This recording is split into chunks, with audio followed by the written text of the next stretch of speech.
This program is brought to you by the Georgia Neurosurgical Institute. For over 50 years, rendering neurosurgical care to patients of all social conditions, treating complicated problems involving the brain, spine, spinal cord, and peripheral nerves, endeavoring to encourage quality care, medical research, innovation, and education on a local, national, and international basis.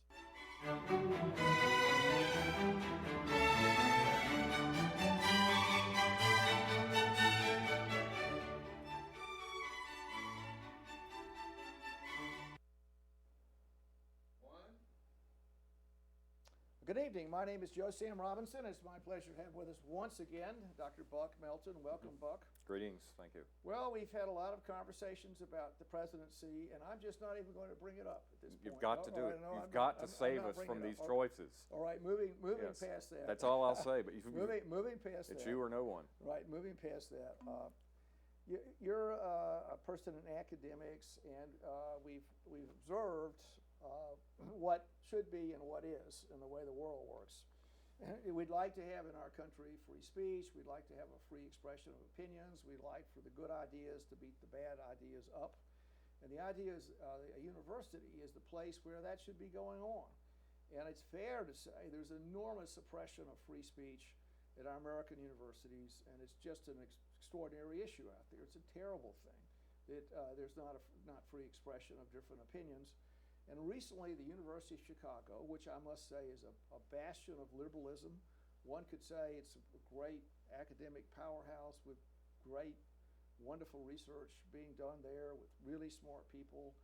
And it's also a leading place on the left, you could say. The opinions of people there are often, not always, but it goes to the left a fair amount.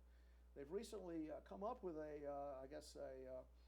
ukase to say we really want everybody to hear free expression of ideas. And the idea that we have what I think they're called safe zones, where you would be safe from opinions that disturb you, that just doesn't comport with the mission of the university.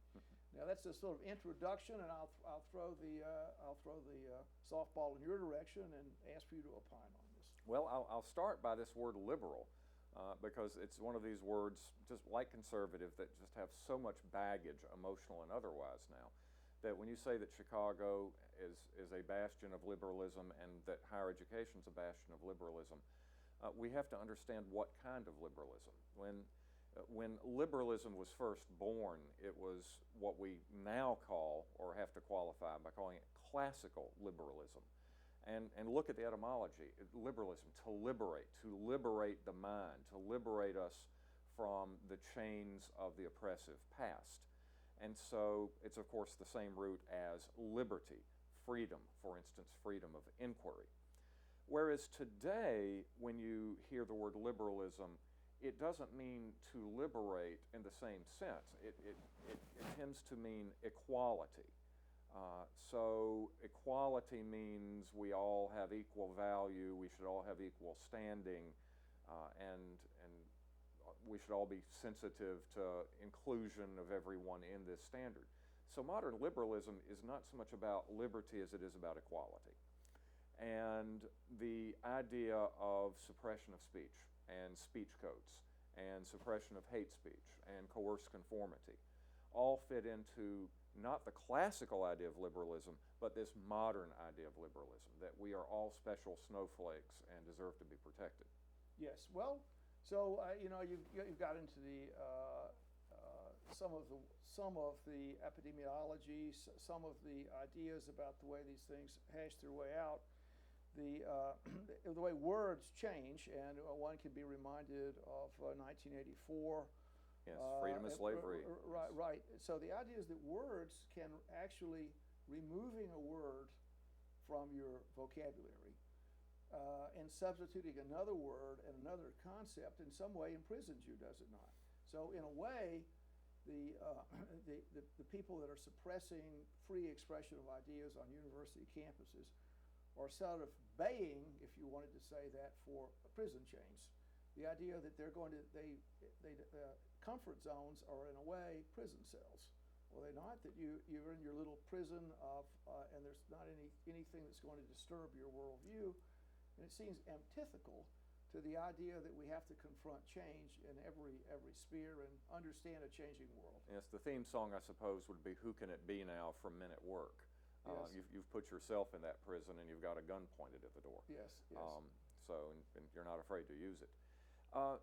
Yes, and this is problematical because the tradition in which I was raised, that I learned from a great many of the pre-Vietnam professors who were in their closing years in the academy, and they still generally believed in classical liberalism, free inquiry. And of course, you got this in law school as well, the hard-hitting exchange of ideas, verbal combat of the sort that you would encounter in court, where your opponent is not going to roll over and play dead when you attack his ideas, and he is not going to show you mercy if he gets you on the run. And I mean, it's not malicious, it's just the way that the adversarial system works. So you cannot be afraid to confront and be confronted with and explore new ideas that challenge your own most basic worldviews. And if you are afraid, then it is the goal of higher education to change that. Now, it seems to be, if you're a sort of we could talk about elitism or a moral elitist. In a way, the Nazis were like that. I mean, the Nazis they had their a rigid worldview, and they wanted conformity to that worldview, and any ideas that were that didn't comport with that, they burned the books. And the famous, the great pillars of civilization, the German universities, the Nazis were burning books, and the students were tossing books into the fire. Is there so much difference on American campuses now? What's the difference between the Nazi book burning and shouting down a visiting speaker that doesn't share your viewpoints? Oh, that's very interesting. I forget the name of the law. Is it Gordon's law or something, that the first person who appeals to Adolf Hitler loses the argument? You know, so the minute you say, "Isn't he just like a Nazi?" or, you know, "This is the way the Nazis did it," so I think you've just lost the argument. Oh, really? But well, maybe yes and maybe no. Maybe I'm not no. sure. I'll punch back Yes. on that. Maybe that's not a totally correct idea. The argument is I'm being the reason, facetious. I know, but the reason that people would say this doesn't work is the devil has many qualities. You share one quality of the devil, and ergo you're a devil, and so there's an intellectual difficulty to that. On the other hand, you could make the case that a substantial part of the underpinning of an extreme ideology was suppression of free speech, and you could say the same. We'll pick if it's bad to make reference to the Nazis. Let's pick North Korea.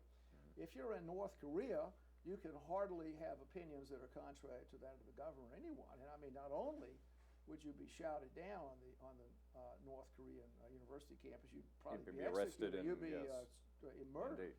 Indeed. And you could just continue with all kinds of places, theocracies of different types in the Middle East, where if you had some kind of unusual idea, there would be a suppression of that idea.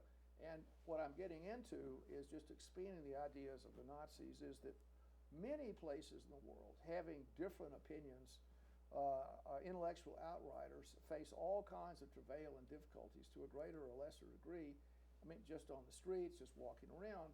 But isn't there a particular kind of sanctity that should be occurring in a university? I mean, one could expect in some circumstances you couldn't easily, let's say, I don't know, criticize the American flag. I mean, I picked that analogy. You couldn't, but maybe in a university setting you could do that, and then people would say, well, why are you doing that? They'd ask the question. Right. They'd have an interchange with you about why you would criticize the flag. Yes. And you would not get that in other locations. Yeah, reason versus passion. But I'll go back. I'll go ahead and humor you a little bit here.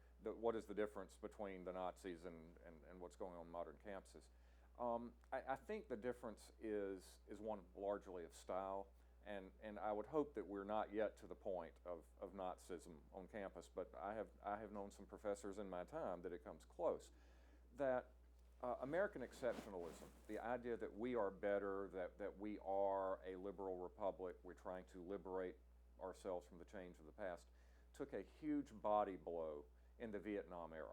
when for the first time in history, the people at home could see what war is like. Wars have always been horrible, but now when the voters can see the horror, you get blowback. And people immediately started blaming the American government for going over there and doing these horrible things. With the end result that you get the disaffected of that generation. A lot of them go into higher education. They became tenured professors, and they didn't really have the idea of classical liberalism. They were more interested in proselytization. One of the best arguments you can read is Herbert Marcuse's critique of pure tolerance.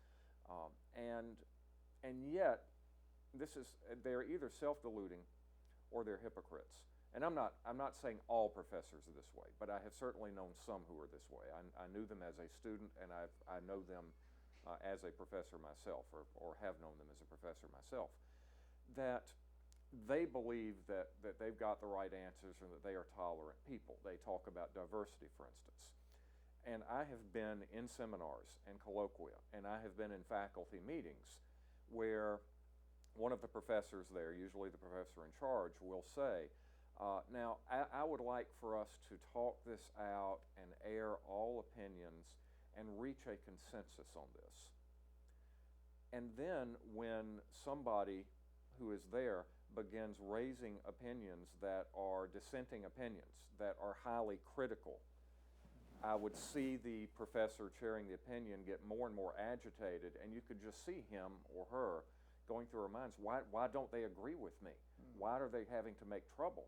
Yes. And as you continue to attempt to have this debate, you can see the agitation increasing and increasing, and finally the chairperson or the professor running the colloquium say, that's enough, I'm tired of this, you're going to do it my way. Yes. And so that's where the hypocrisy comes in. They didn't want debate and consensus. They wanted it done their way. And so in the end, the fascist comes out. Well, I mean, so in a way, the people are so morally persuaded their viewpoint is correct that it's almost like the idea that the free speech, it would only be used as a persuasive technique to get people to share their opinions. So yes, free speech precisely. means persuasion toward my viewpoint. Yes. And if in any attack, in my view, it's just a tool to get intellectual uniformity. Yes. And which seems to be, just to go back to that, is sort of isn't that often the most common set of circumstances for our species? I mean, people are trying to get uniformity of opinion. They're trying to get consensus, to use the word consensus, the same kind of consensus that happens, I don't know, in the Nile River Valley 4,000 years ago. We had the pharaohs. They had the belief system that was a universal, eternal belief system. Everybody signed on to that belief system. There were very few outriders, no outriders, and it caused substantial stability. And the idea that outriders are intrinsically dangerous, and that it's difficult to have free speech. So I think that's one of the points I'd like to just put across there. Free speech is a very delicate flower. Yes. It's not common. The idea that you can express opinions that are hostile, that people construe as hostile, it's a difficult thing. Yes. And Well, was it Mao or Lenin who said ideas are more dangerous than bullets? I can't remember. I'm not sure about that. It could be either one. Yes, of but them. yeah, And continue, they're good. please. They're good Continue. examples too, because it's sort of it's a quasi-religious kind of viewpoint Yes. in which belief trumps, you could say, science or rationality, and the idea is that universities should be centers of rationality. Yes. The belief systems, if you want to say it this way, are left at the door when these exchanges take place, and your belief system can't be so overwhelming that it precludes discussion. And yet that seems to be the set of circumstances that where the American university campuses are reverting back to the pharaoh, if you want to Yes, say that yes. way. Or if I don't mention Nazi book burnings, I can mention the pharaoh doing something really bad if you Yes. didn't believe in Ra, the sun god, or whatever. Yes. I mean, Yeah, I think the limit is, and we have limits built in, and the limit that the Supreme Court has adopted since the 1940s is what is called fighting words. If I say something to you, And what I'm saying to you is not designed to provoke intellectual discourse or rational discussion, but simply designed for no other reason than to cause grave emotional disturbance and offense to you. And it has no value otherwise, then that is beyond the pale. And I would say if you've got a problem today, you simply extend the fighting words rationale. But that's not the other way around. That's not the way the court has done it, and that's not the way that people are trying to do it in the universities. What they're trying to do instead is to expand the sensitivity zone, that anything you say, if it does not agree perfectly with my worldview, will cause me huge emotional upset and emotional distress that could somehow compromise my integrity as a person or something like that. So it's the expanding bubble theory that you like so much. Right. And that's just untenable in a society that is truly diverse. So, well, and we could talk about what diversity really means. We could discuss that, which is a whole nother major mountain to climb. But the idea on a university campus is that you're trying to sort of discover the truth, and that people are saying, my sensitivities are so extraordinary that I'm the sort of little dictator in this circumstance. If I want safe zones. It is so dangerous or upsetting, or if you care about me as a human, and if you have to respect my sensitivities, and if you don't care about me as a human, and you produce some argument that's offensive to me, then that's more or less a crime. Yes. I know you're not sensitive, but I am sensitive, Yes. and or as Orwell would say, crime think. And I control this dialogue. Yes. And so I'm shutting you down. My sensitivities just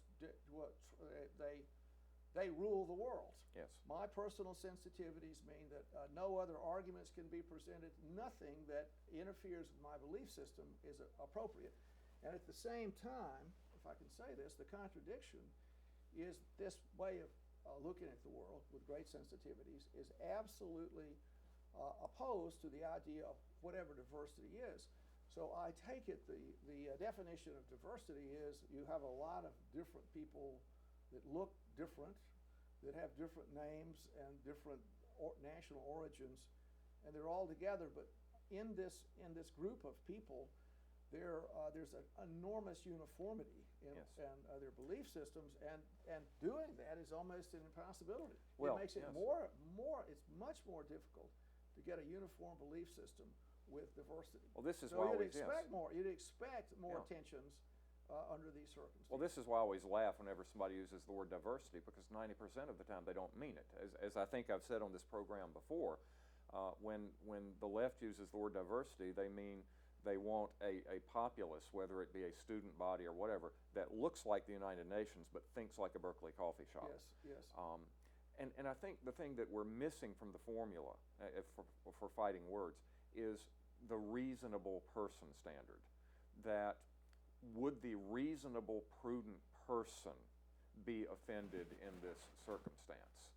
And as opposed to that, we'll use the special snowflake standard. We're all a special snowflake, and therefore nothing can be said, whether we are being reasonable or not, to upset us. Yes. So going back to the appeal to reason and logical, rational discourse, that's the one that has been tossed.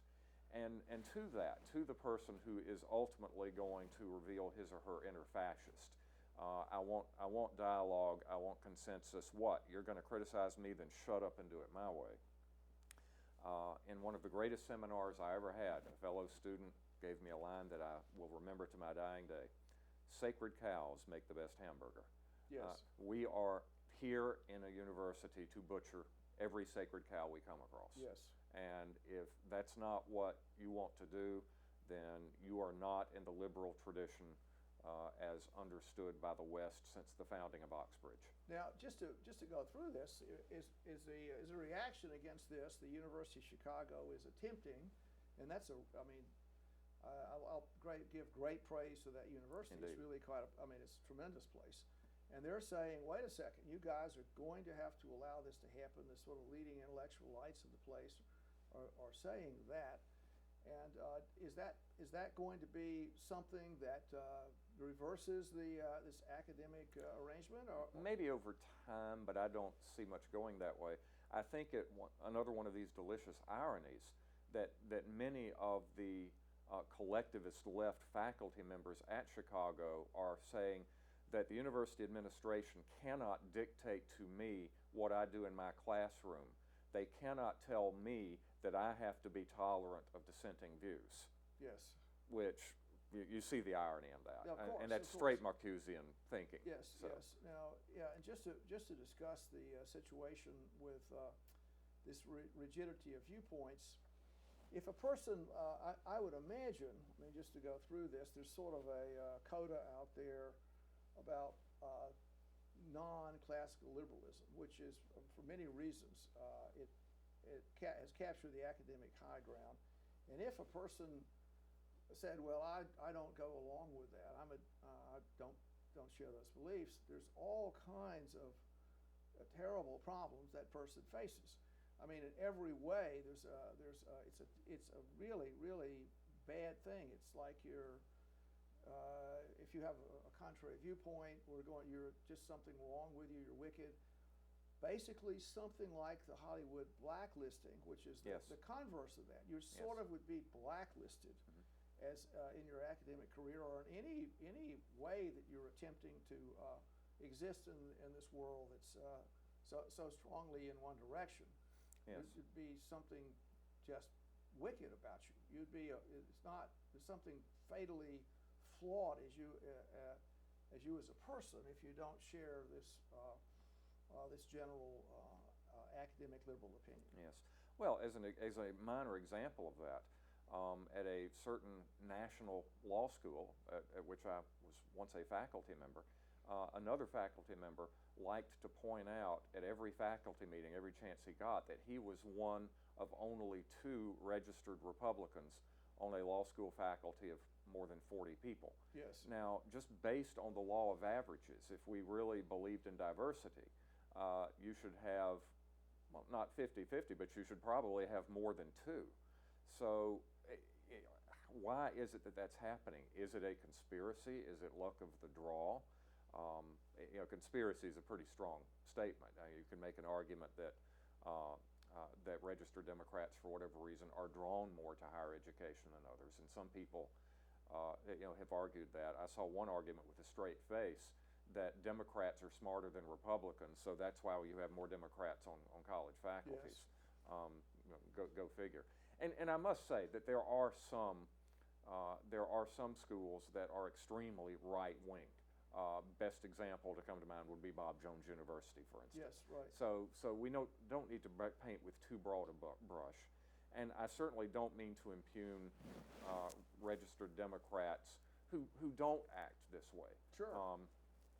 But I have seen some of them. Stereotypes have a basis in truth. Yes. And I have been on the receiving end of it on occasion, both as a student and as a faculty member. And if one went back, I mean, let's take the situation back 100 years or so, and you had a very extreme. Well, I would say you believed in Lenin.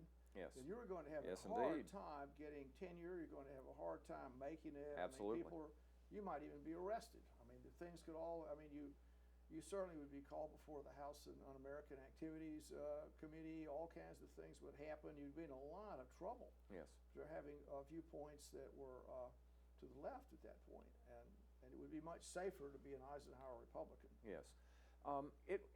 Once again, the First Amendment strictly only protects state action or government action, but what about things that are affected with a public interest? And of course, there are a great many state schools, public universities, public schools that are arms of the government, and therefore the First Amendment would seem to apply more strongly there. And even in the private schools, they receive federal money, and on top of that, there's a special status, even if they are not organs of the state covered specifically by the First Amendment. We have this idea that the university, of all places, as you started the show by Yes. saying, is the place where free inquiry should rule. Yes. It is not a place of indoctrination. So what do you do with that? That's how come I view this with distress. Yes. would a person have state protection? If you mention the state universities, we'll pick the University of Georgia, and a person was there, and they were trying to claim the University of Alabama had a better football team. I'm not doing some of these pretty, and they were giving, going to give a public speech on the subject. They were doing this, and they were just basically shouted down, or the university refused to let them deliver their viewpoints. Yes. I mean, could the person say, well, my free speech has been impinged upon by arm of the state? So what I'm getting into is there any kind of protection for free speech in academic arrangements that the Constitution would guarantee? Yes. Well, the question would be how much positive affirmative action is the wrong term there. How much positive action would a university be required to take if, for instance, the extremely right-wing and provocative Ann Coulter were invited to a public university and the audience just prevented her from speaking? At some point the mob takes over. I'm not sure what the university could do there, but I think it's quite a different matter for the university to say, as a matter of policy, we do not accept Republicans to speak on this campus. We do not allow that. So where is the line, and what do you do with that? It's complicated. You also see safe speech zones. There are 2 or 3 places on campus where you can go to protest or hold up signs or speak up. I think those are jokes. An entire campus is a open free speech zone. Maybe the United States should be one. I mean, shouldn't we have a free speech country? I mean, that's what the First Amendment says. So. Ideally. Yes. Well, let's discuss the public forum. Does anyway. the First Amendment, how much protection does the First Amendment give to free speech? I mean, how much protection do we have to say something that's unpopular in a public place? Well, you have the right within, there are several categories. For instance, fighting words. Yes. I'll just pick up, obscenity would be one. So certain things would not be protected. They fall beyond the pale. And that, of course, raises a flag right there, because the wording of the First Amendment says Congress shall make no law prohibiting freedom of speech. It doesn't say no law except for fighting words. So yes. Fighting words is a court construct. So what would it take for us to take that word, that amendment literally? Should it say Congress shall make no law restricting the freedom of speech, and we really mean it? What would it take? So what do you do? Where are the limits? In public, the court has adopted a public forum rule that says there's a great deal of protection. Privately, not so much. Yes.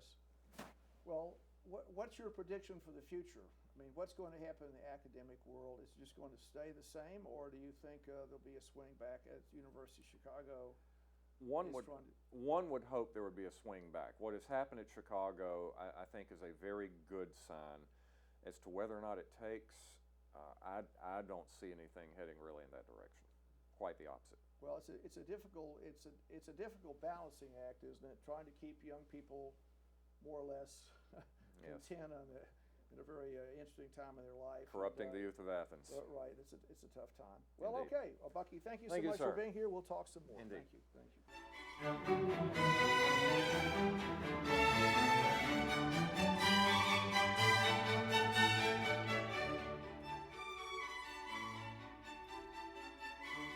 This program is brought to you by the Georgia Neurosurgical Institute. For over 50 years, rendering neurosurgical care to patients of all social conditions, treating complicated problems involving the brain, spine, spinal cord, and peripheral nerves, endeavoring to encourage quality care, medical research, innovation, and education on a local, national, and international basis.